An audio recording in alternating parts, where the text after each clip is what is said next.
একবার ডান দিকে যায়, একবার বাম দিকে যায়, একবার হাত নাড়ে, একবার চুল নাড়ে, দেখেন না কেমন কেমন করে। তার মানে শয়তান তাকে বেকায়দায় ফেলেছে।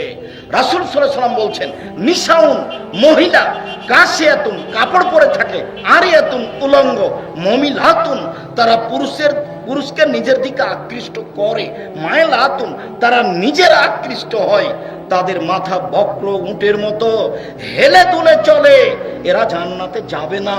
এরা জান্নাতে তো যাবে না, যাবেই না।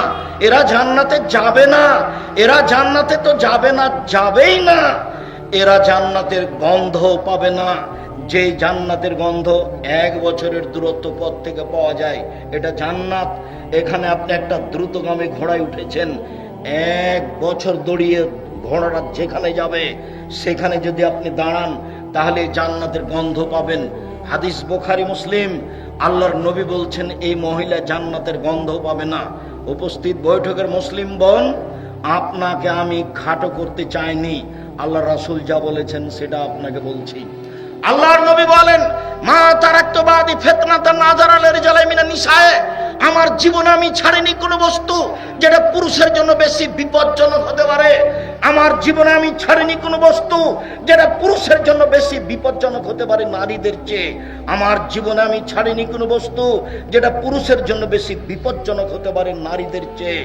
রাসূল সাল্লাল্লাহু আলাইহি সাল্লাম বলেন, ইন্নাল মারাতা তুববালু ফি সূরাতি শয়তান ওয়া তুদবারু ফি সূরাতি শয়তান, নিশ্চয়ই মহিলারা শয়তানের বেশ ধরে আসে, নিশ্চয়ই মহিলারা শয়তানের বেশ ধরে যায়, নিশ্চয়ই মহিলারা শয়তানের বেশ ধরে আসে, নিশ্চয়ই মহিলারা শয়তানের বেশ ধরে যায়।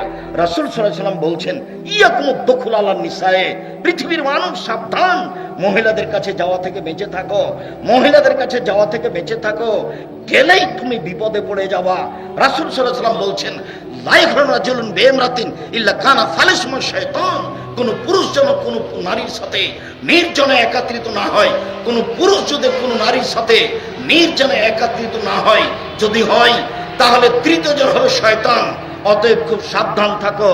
রাসূল সাল্লাল্লাহু আলাইহি সাল্লাম বলেন, মা রাআইতু মিন নাকিসাত আকলিন ওয়া দীনিন আযাবাল রুবি রাজুল হাজম মিন ইহদাকুন্না, ও নারীর জাতি, আমি দেখিনি তোমাদের চেয়ে কাউকে যে বুদ্ধিমানের বুদ্ধিকে নষ্ট করতে পারে।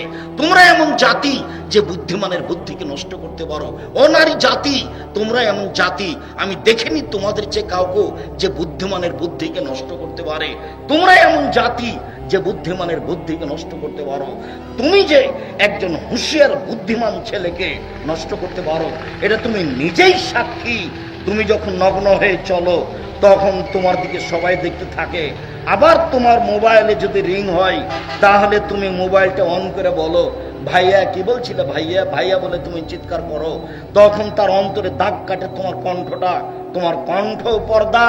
মনে রেখো, মোবাইলে রিং হচ্ছে হোক, হতে হতে যদি শেষ পর্যন্ত তোমাকে ধরা লাগে, তাহলে তুমি অন করে দে, বলবা, আসসালামু আলাইকুম, জি কে বলছিলেন, আমার আব্বা বাড়িতে নেই, পরে কথা বলিয়েন, এটুকু বলবা কড়া কণ্ঠে। ওখানে যদি নরম কণ্ঠ না থাকে, কণ্ঠ পর্দা। রাসূল সাল্লাল্লাহু আলাইহি সাল্লাম বলছেন, লা তুবাশিরুল মারাতু আল মারাতা ফাতানাথালে যাওজা কানু ইয়ানজুরু ইলাইহা, কোন মহিলা যেন কোন মহিলার গায়ে হাত না লাগায়, কোন মহিলা যেন কোন মহিলার গায়ে হাত না লাগায়। যদি লাগাই, তাহলে সে বুঝতে পারবে এই মহিলার শরীর নরম না শক্ত। সময় এসে তার স্বামীর সামনে বলবে, তার স্বামী তখন অন্তরের চোখে তাকে দেখবে। হাদিস বুখারী মুসলিম। একটা মহিলাকে অন্তরের চোখে দেখা নিষেধ, তাহলে বর্তমান অবস্থা কি হতে পারে? ও মহিলা কলেজের প্রিন্সিপাল, আপনার কি হবে? স্কুলের প্রিন্সিপাল, আপনার কি হবে? ও সভাপতি সাহেব, গার্লস স্কুল খুলেছেন যারা, আপনাদের কি হবে? সরকার তো, আব্দুল্লাহ তো বলল, রাস্তাঘাট আর কারেন্টের ব্যবস্থা করার সাথে সাথে এদেশে যদি আরো 50টা বিশ্ববিদ্যালয় খোলা হতো, একেবারে বিদেশ থেকে, ভারত থেকে মহিলা নিয়ে এসে এদেশে মহিলাদের মাধ্যমে মহিলা ডাক্তার করা হতো, ভারত থেকে আরো অন্য কোনো দেশ থেকে বড় বড় ডাক্তার নিয়ে এসে এদেশের ছেলেদেরকে বড় ডাক্তার করা হতো, তাহলে কি দেশের সুবিধা হতো না? আমার আপনার টাকা কোথায় খরচ হচ্ছে, আমরা কিভাবে দিন কাটাচ্ছি, এগুলো আব্দুল্লাহর বক্তব্য বাস্তবে অক্ষরে অক্ষরে বাস্তবায়ন করার চেষ্টা করতে হবে। নিজেকে মনে করতে হবে এই বক্তব্যের আমার শোনার এবং বাস্তবায়নের প্রয়োজন আছে। যতটুকু আপনার পক্ষে সম্ভব উপস্থিত বৈঠকের দিনই মুসলিম বোন, আপনাকে এই অংশে এসে একটু কথা শোনাই। আব্দুর রাজ্জাক সাহেব, আপনাকে ভালোবাসি, আপনার বক্তব্য ভালোবাসি, এই জন্য এসেছি। তবে এত শক্তভাবে আমাদের বলবেন এটা আমরা মনে করিনি, দুঃখিত। আপনি আমার দিনী বোন, আপনাকে শক্ত কিছু বলবো এই জন্য আমি আসিনি। যদি আপনি মনে করেন আব্দুর রাজ্জাক সাহেব, আপনি বললেন যে মহিলারা শয়তানের বেশ ধরে আসে, শয়তানের বেশ ধরে যায়, আমি এ কথা বলিনি, এ কথা মুহাম্মদ সাল্লাল্লাহু আলাইহি সাল্লাম বলেছেন। আপনাকে আরো বলি, আল্লাহ রাসূল বলছেন কোন মহিলা যদি গায়ে আতর গোলাপ সেন্ট মেখে বা কিছু গায়ে মুখে দিয়ে, সোনো মুখে দিয়ে, আসকারা মাস্কারা চোখে দিয়ে এইভাবে যদি রাস্তায় হাঁটে, পুরুষ যদি বুঝতে পারে তাহলে সেই মহিলা ব্যভিচারিণী, ব্যভিচারিণী। রাসূল সাল্লাল্লাহু আলাইহি সাল্লাম কথাটা দুইবার বললেন, অথচ জেনাই করেনি। তাহলে রাসূল সাল্লাল্লাহু আলাইহি সাল্লাম বলছেন তিন শ্রেণীর মানুষ জান্নাতে যাবে না, তার মধ্যে তুমিও আছো, তোমার বাপও আছে। তিন শ্রেণীর মানুষ জান্নাতে যাবে না, তার মধ্যে তুমিও আছো, তোমার বাপও আছে।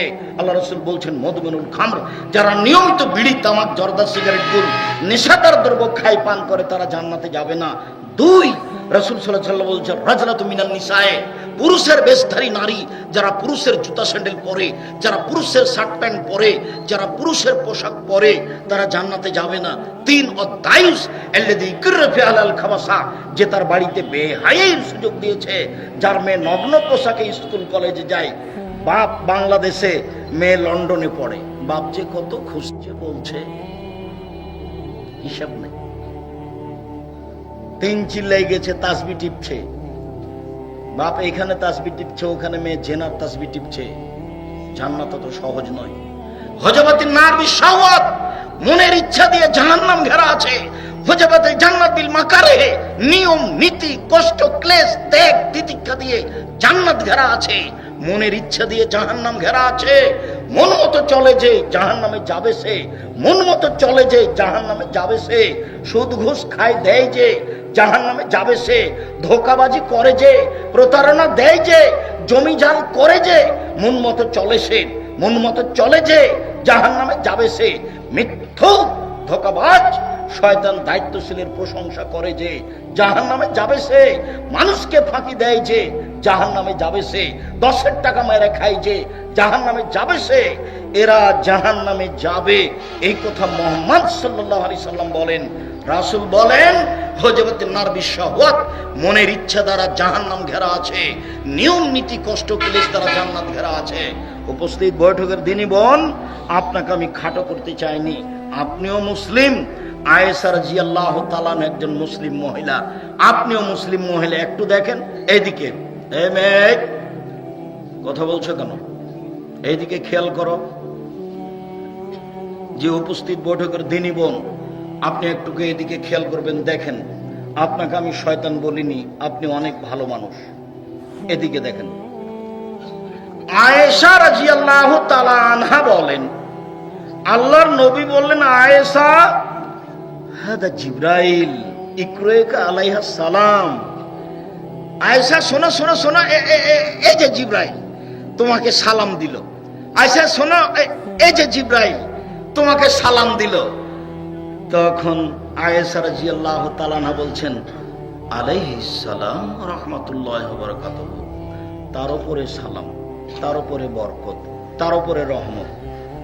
ফাতারা ওয়ালা নারা, আপনি তো দেখতে পান, আমরা তো দেখতে পাই না। কোথায় জিবরাইল? অথচ এক খাটে তিনজন, এক লেপের নিচে তিনজন। কে কে? মুহাম্মদ সাল্লাল্লাহু আলাইহি সাল্লাম, জিবরাইল আলাইহিস সালাম, আর একজন কে? আয়েশা রাদিয়াল্লাহু তাআলা আনহা। তাহলে কি আল্লাহ রাসূল এরকম মহিলাকে শয়তান বললেন, যাকে জিবরাইল সালাম দেয়? আয়েশা, এই যে জিবরাইল, জিবরাইল তোমাকে সালাম দিল। তখন আয়েশা বলছেন, আলাইহিস সালাম ওয়া রাহমাতুল্লাহি ওয়া বারাকাতুহু, জিবরাইলকে সালাম, তার উপরে রহমত, তার উপরে বরকত। আরে আপনি তো দেখতে পান, আমরা তো দেখতে পাই না। এক বিছানায় তিনজন।